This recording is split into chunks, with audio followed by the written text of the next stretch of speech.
You are watching Co-op for Two, broadcasting live from Champaign, Illinois, Wednesday, September 21st, 2022 at around 11 p.m.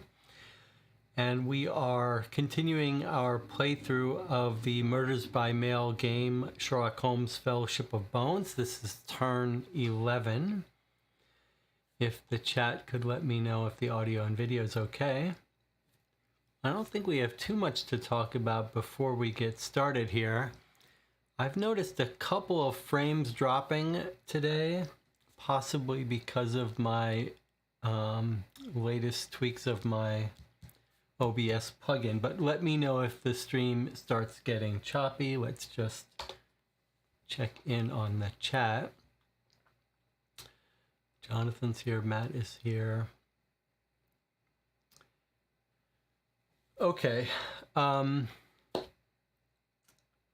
so we are getting near the end of this case, or at least getting to the point where we don't have too many great leads left to look at.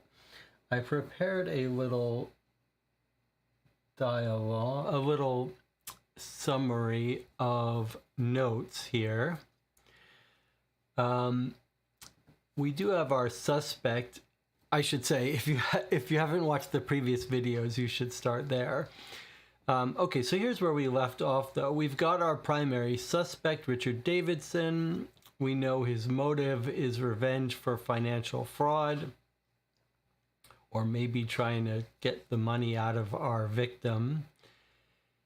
Our primary evidence has to do with the person seen leaving the back alley of the Burlington house, getting in a cab with red stuff on their clothing, around a compatible time, at least, with when the murder occurred. And we've traced that cab to Davidson's house. We know Davidson had a lawsuit against our victim, won, but only won £100 and was so upset he almost got arrested for it.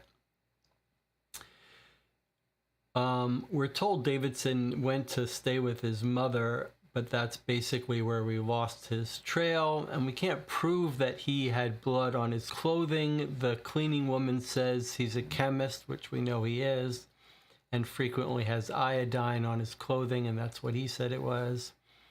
And then we wrapped up our side case of the Gentleman's Club thief being the guy who hired us, John Lawson. We know he's an opium addict, and we traced him down to the pawn shop where he's been pawning the stuff he's been stealing, and the pawn shop owner recognizes him.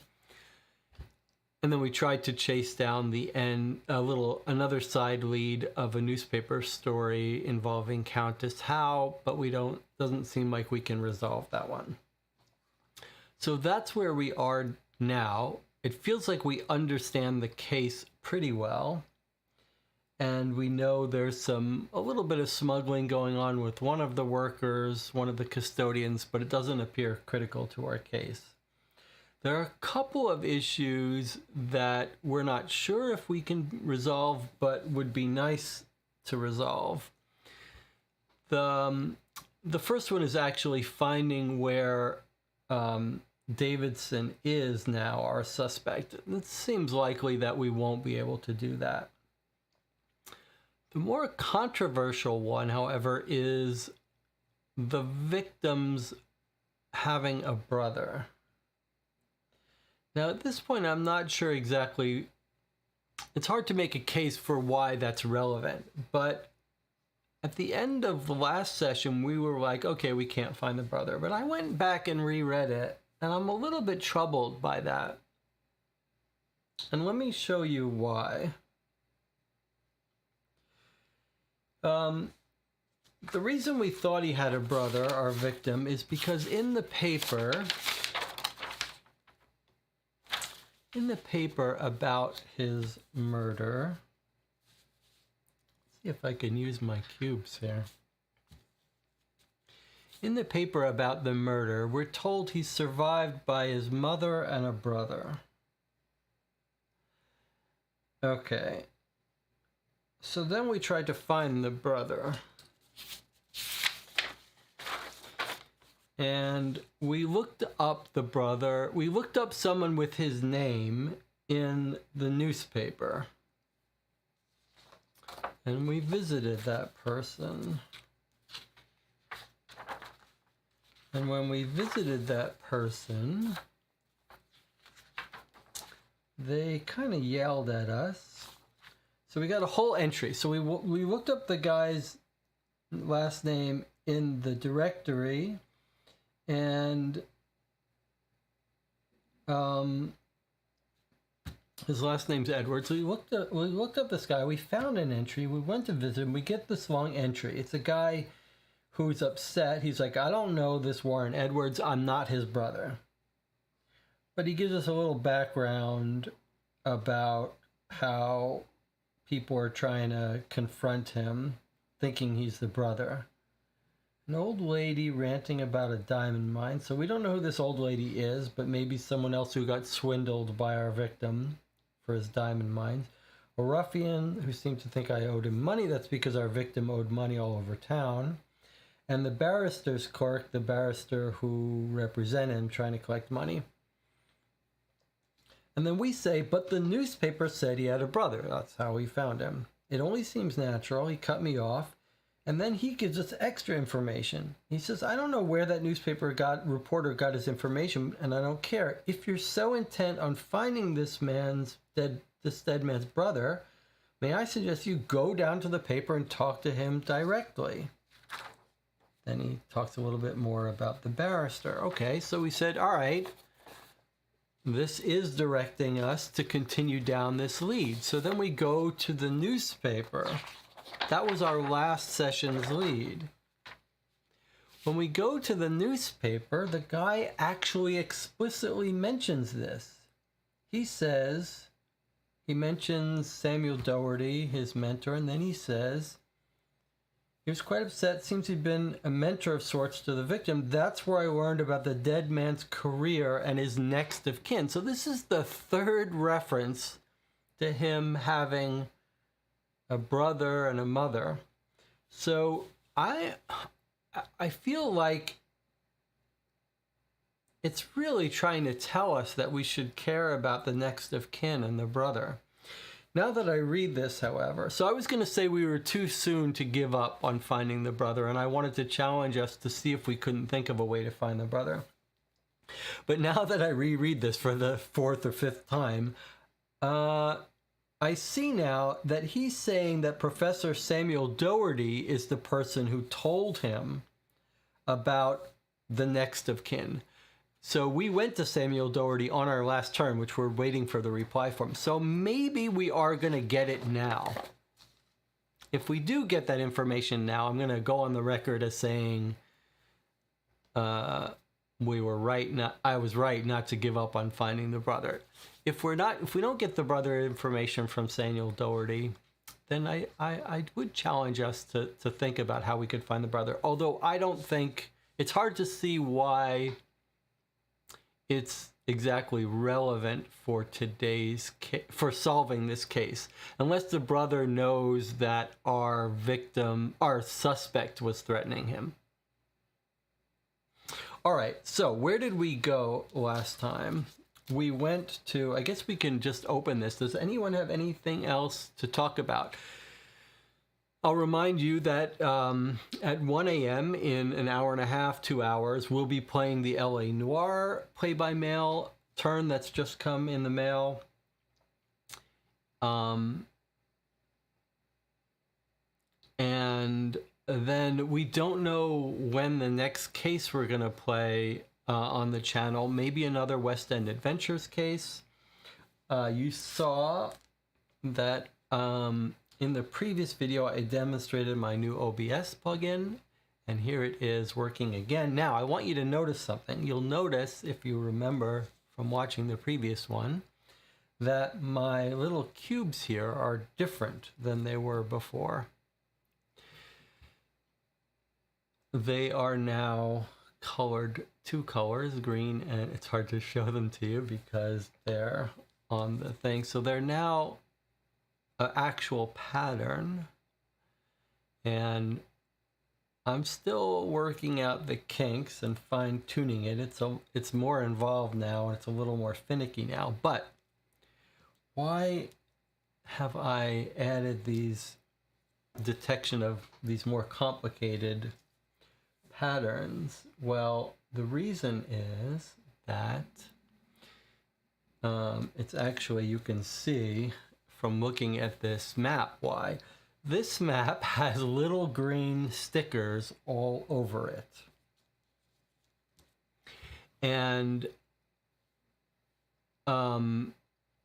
those green are quite close to the chroma green screen detection of these markers here. And in fact, it's a little bit hard. I could probably tune it to ignore them, but it's a little bit hard. And in general, ideally, what I want this Zoom plugin to be able to do is be able to work in colorful scenes where there might be competing green chroma colors, etc. So right now it's now looking for a more complicated marker pattern here that's made up of green surrounding a little magenta. So it's now actually quite robust to ignoring other stuff. It seems to be working pretty well. It's eats up a little more CPU, and it's a little more finicky. So I'm still fine tuning it and considering whether there might be alternative ways to do it, alternative little marker colors. Okay, and the last thing before we get started is we are approaching quite soon the time when we will open the little black envelope included with this game, which is going to ask us some questions to solve the case. So one of the things I want you to keep in mind and help us decide is when we should open that envelope. Should we open it after we've really exhausted everything and gone to every informant, or should we consider opening it as soon as we think we understand the case, which is just about now? So I think I'll wait until at least all of our main people are here, Anna and Jonathan, and I see Matt and Blake are here too. So probably not today, but very soon. Maybe next session we'll open that black envelope unless we get new leads. And the game doesn't know, it won't automatically trigger an end game. The way we think it's going to work is we're going to open that envelope and then it's going to have the questions to answer, and then we'll go to the website to actually answer those. So opening the envelope doesn't necessarily end the game for us. It'll just tell us, do we understand the answers to the questions well enough to answer it? All right, let's open our reply we got today, and we'll go over where we went and see what we've learned. All right, so where did we go? We sent Watson to Samuel Doherty, the mentor of our victim. I'm hoping now he's going to actually tell us where the brother lives. Wiggins we sent to confront our side case guy, John Lawson, who hired us, and maybe confront him for being the gentleman thief. And then we sent Miss Hudson to the pawn shop where our victim pawned his boomerang. Not the pawn shop where the gentleman thief was selling stuff, but the other pawn shop. We don't really think that boomerang means much. So in fact, these two, and we don't think we really needed to confront our guy in the opium den, the Golden Dragon, but we thought for the fun of it, we'll do it. All right, here we go. Here's the one I'm hoping for most. Northwest 33, Samuel Doherty. Professor Doherty lived in a small flat off Charing Cross, just north of Cambridge Circus. The place looked like a museum of sorts, with glass display cases lining the walls. The cases held stones and fossils, all labeled in fancy script. To my uneducated eye, they looked like nothing so much as rat bones. The professor himself was a lean, white-haired fellow with glasses and long sideburns. He invited me in and brewed a pot of tea and served biscuits. We settled ourselves on facing sofas, and the professor's Jack Russell Terrier, Darwin, jumped up next to me and settled in for a nap. I understand you mentioned Warren Edwards. You mentored Warren Edwards early in his career, I said, stroking Darwin's fur. Yes, I met Warren in Australia. I ran extensive dig operations there and often hired young men to do the menial labor. Most of them were surly and careless and uninterested in the work they were doing. Warren stood out immediately. He was eager to please and showed a real care in his work and aptitude for geology. Before long, I was loaning him books on the subject, and he managed to acquire a real education in the field.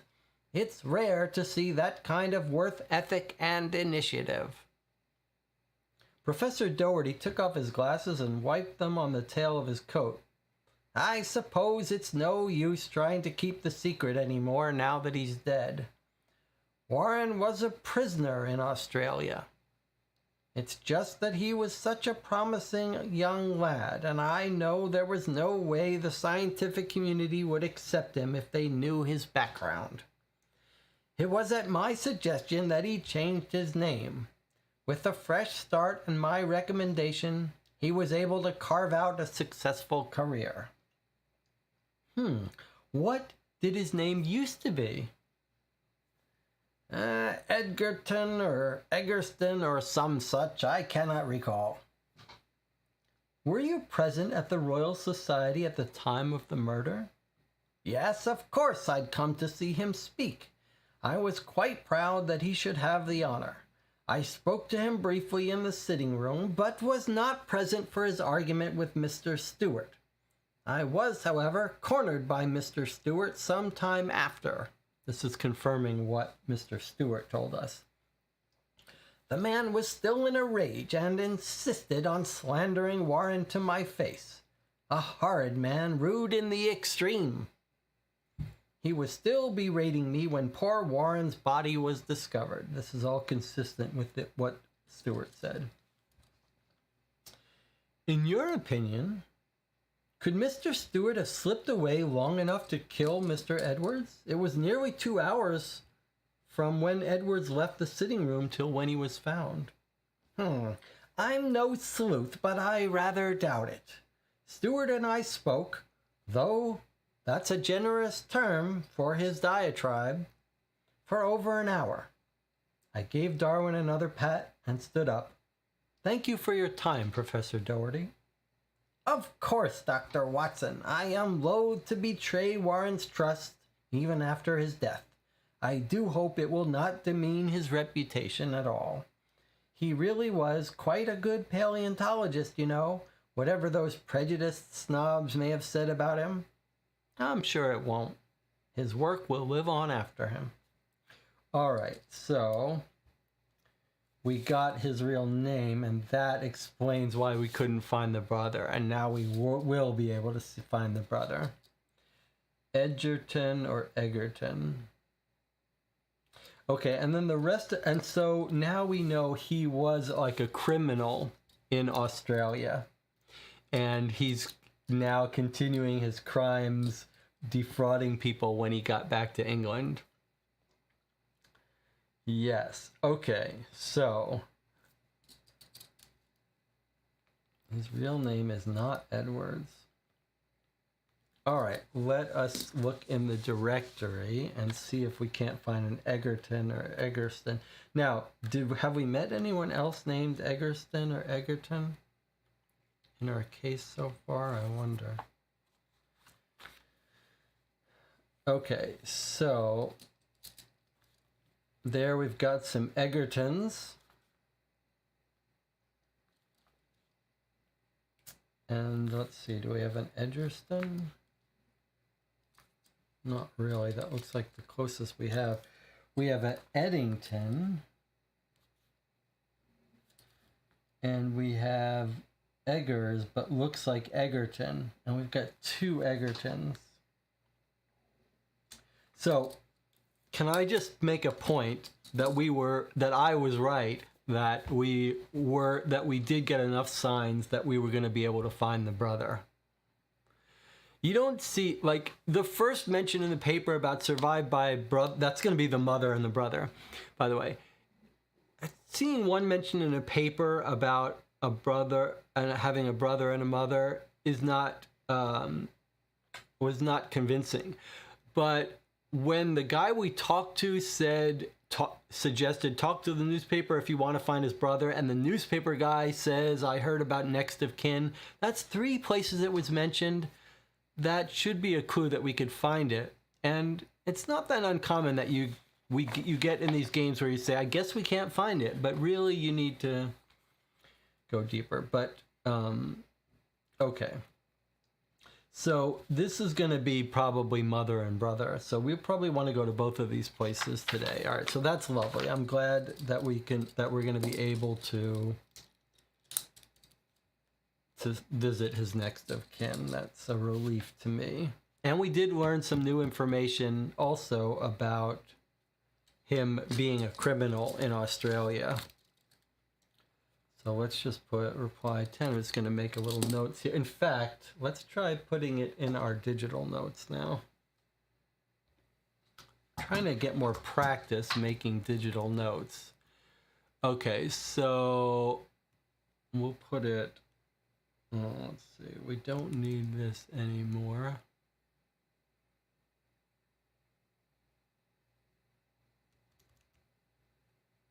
Maybe we'll leave this for unresolved notes. Pending leads. Okay, so next of kin, brother and mother. And from the directory here, oops, that's not what I wanted. I wanted that one. From the directory, it's Egerton, Southeast 57. So Southeast 57 and Southeast 61.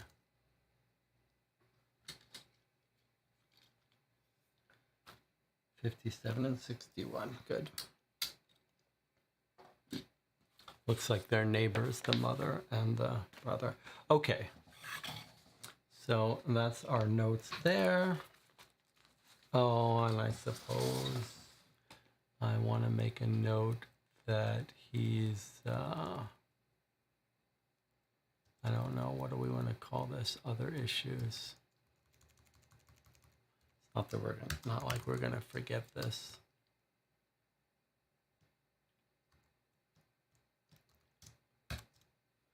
Okay. He was prisoner in Australia. Real name Egerton. So I'm trying to get used to making these digital notes. I think it's a skill that will help us in the future. Catching up on the chat. Blake says, I kind of hope the author, the company, kept stats on who found what. That would be super interesting. Yeah, that would be interesting, and that is something that they could do. When we are done playing these play-by-mail cases, I think we're going to have a session where we talk about this model and the things that worked, the things that didn't, and the missed opportunities. Because this is the first of these kinds of cases we've played, and I think we'll have some real thoughts on what could be done differently, what worked, what's unique, the unique opportunities that this approach has. So far, we've seen a bunch of things that felt like it could have been utilized a little bit better. So we'll talk about this. Maybe we'll make a little list of things if someone wants to make a game like this in the future, ideas for them to improve it. All right, let's go back to our replies. Looks like Anna has joined us here too. Okay, here is Wiggins, who went to confront our gentleman thief, opium addict. The opium den next door to Lu Hong's pawn shop went by the name of the Golden Dragon Social Club, though anyone who passed through those doors would know that no socializing happened in there. The place was dim and rank, with the sweet smell of opium almost covering the smells of sweat and piss. From what I could see from the entryway, it was a proper warren of small rooms and alcoves. Curtains hung from the ceiling, covering most of the doors, but those that were open showed low couches and beds. Thin, sickly men lay on the couches, holding the end of long black pipes to candles. Me mum had warned me away from such places, and I felt an itch between my shoulder blades just being in there, like she was going to cuff my head at any moment. I may have more to drink than I ought to from time to time, but I thank all the angels in heaven that I never fell into using opium. The manager, a tall Chinaman with long mustaches, stopped me at the door. "How many pipes you want?" he said. "None for me, thanks. I'm here asking after a customer of yours." "We're a very exclusive club. We take privacy of our patrons very seriously. I would expect nothing less of a fine establishment like this one, which is why, though I don't want no pipes myself, I would like to make a small donation to your club. For upkeep and such, say, around 5 shillings.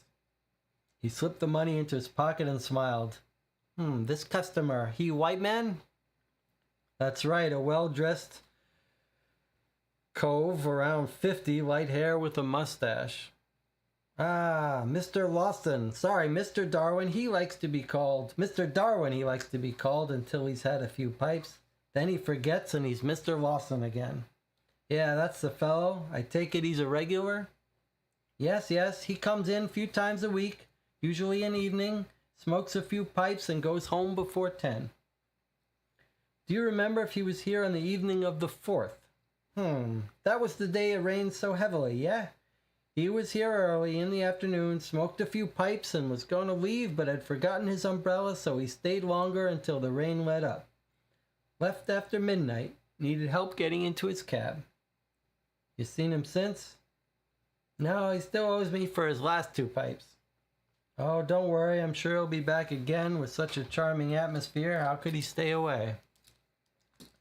All right, so we didn't catch him. We didn't confront him. This sounds like it was more about giving him an alibi. So this confirmed he was here the night of the murder. We know he left at like 4 p.m. So he's...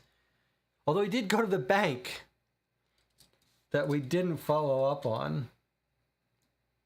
I'm just going to make a note. Bank alibi. Like, I feel like we might want to just go to that bank for the fun of it. But he did tell us something else that I saw about his umbrella. He left his umbrella.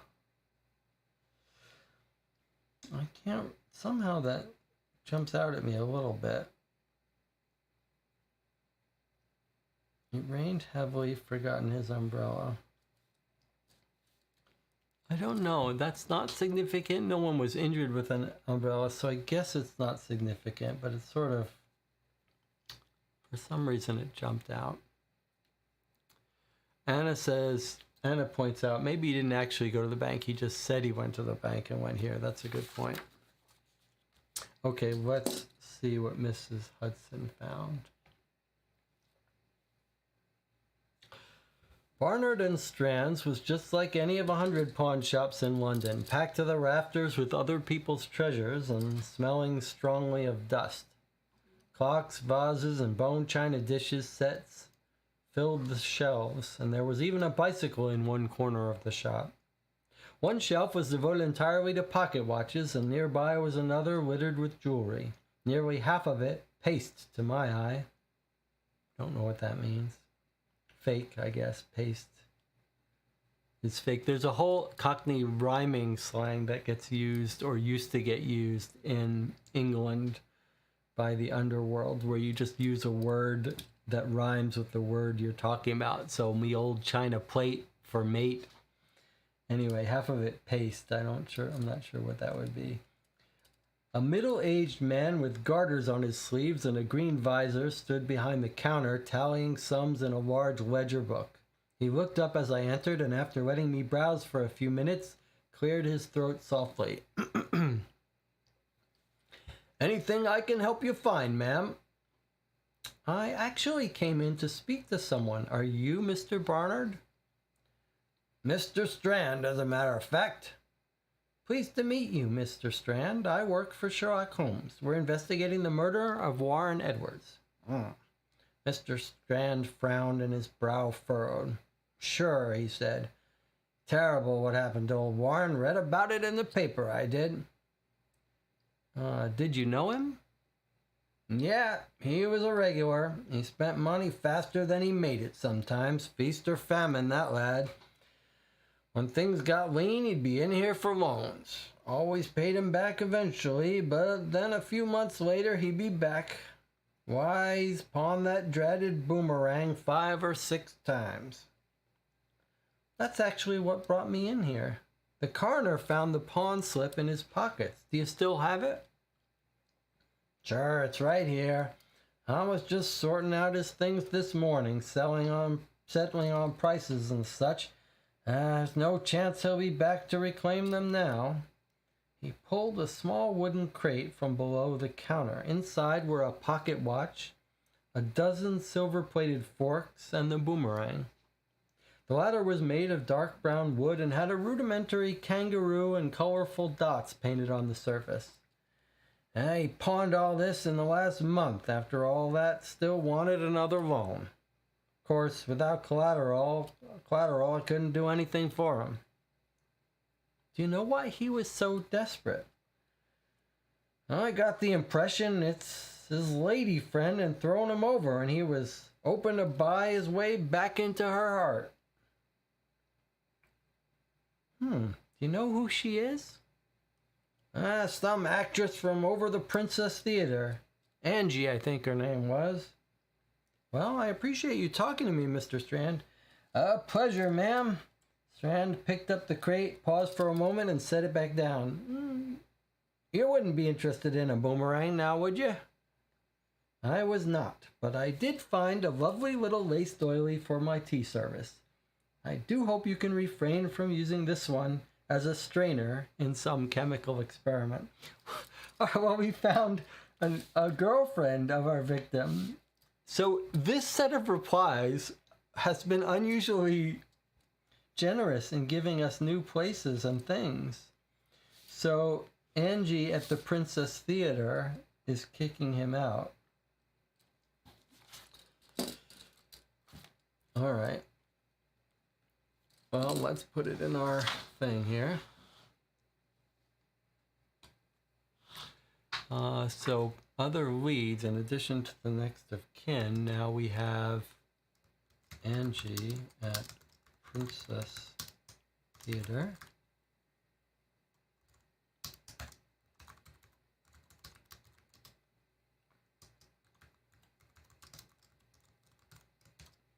Okay, let's look up the Princess Theater and find how to get her. So theaters, Princess Theater is Southeast 63.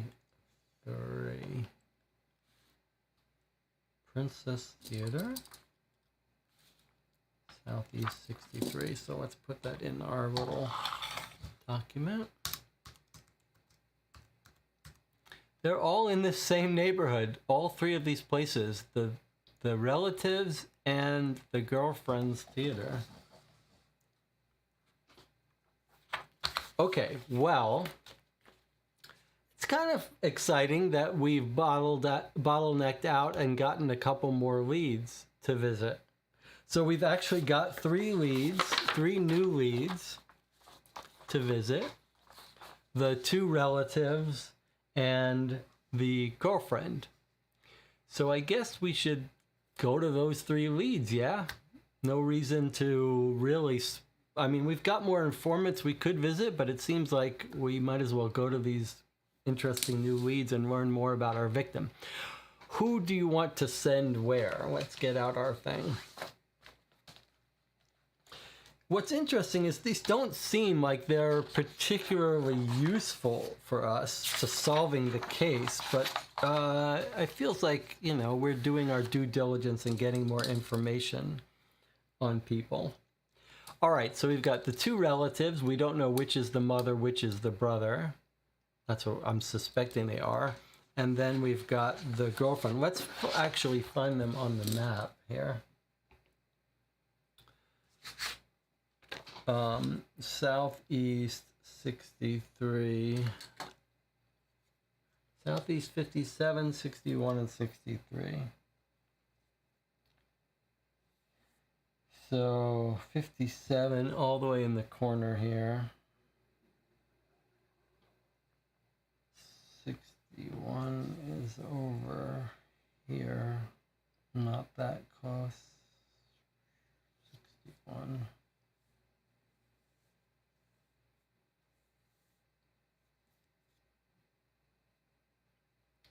There's 67. 61 and 63 is what we need. There's 63. There's 61. So these two and this one here. All right, so who do we want to send where? Send Wiggins to the... Oh, Wiggins is an actor. Anna says Wiggins to the actress. Wiggins is an actor. Okay, so for sure, Wiggins to the theater. Southeast 63. I don't know if he's an actor yet in this timeline, but he is an actor we know in the stories eventually. Okay, so what color? So Wiggins is going... All right, let's do this way. Okay, so Wiggins is going to the Princess Theater, which is Southeast 63. So he's going to the Princess Theater. All right. And then I guess it doesn't matter Watson and Hudson because we don't even know which is the brother. We don't know which is the brother and which is the mother. So it's just random for us. So one is going to Southeast 57 and the other one's going to Southeast 61. Now, you could actually... Since we have the first letter initials, there are probably some statistics on is a given initial more likely to be a man's name or a woman's name, but we don't have access to those statistics. All right, so Wiggins goes to 63. I'm just trying to get his color. He's green. Wiggins is green. He's going to Southeast 63. Okay, so let's do...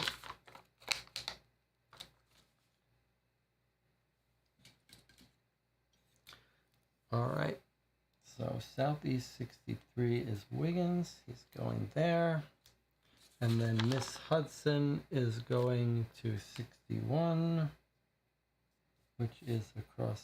Wait a minute.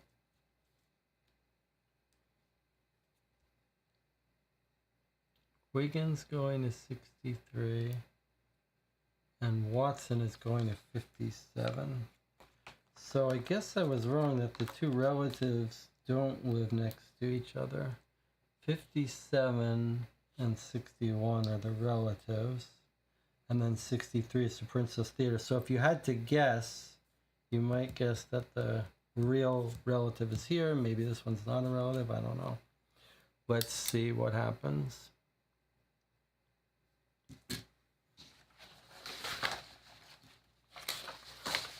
Ugh. All right, let's put these in our tablet.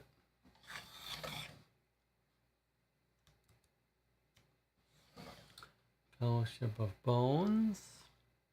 Okay, Watson is going to Southeast 57.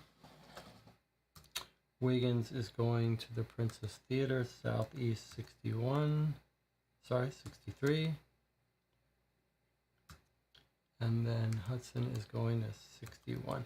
I just want to make sure that I got that right, that the Princess Theater is Southeast 63, because we don't want to get that one wrong. That's right. Okay, Southeast 63. All right, here we go. Wiggins is visiting. All right, I think we're ready to submit this.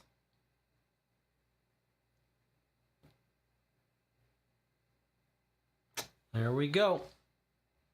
Okay, that was a fun episode because we got so much surprise. We got surprising leads about the relatives and a girlfriend.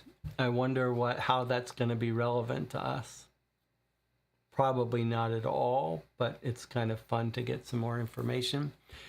I think you should expect that in the next week or two, either the next session or the one after it, we'll open that black envelope and we'll see what our questions are. And with that, I'll sign off. I'll see you at 1 a.m. for the LA Noir case. We should be so lucky to get similarly useful leads. And my mother has stopped by right at the end to say hello. All right, folks, I will see you next time.